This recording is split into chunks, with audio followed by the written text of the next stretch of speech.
How to fix YouTube upload error on iPhone.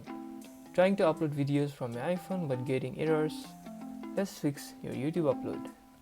Ensure that the video is in MP4 or MOV format and under the upload size limit. Use it 15 minutes for unverified accounts. This helps uploads continue when switching apps or locking your phone. If the app keeps failing, try uploading via YouTube on Safari as a workaround. Your video should now upload smoothly. And that's about it.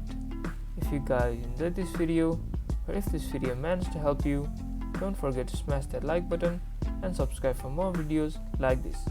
Thank you guys for watching and see you guys in the next tutorial.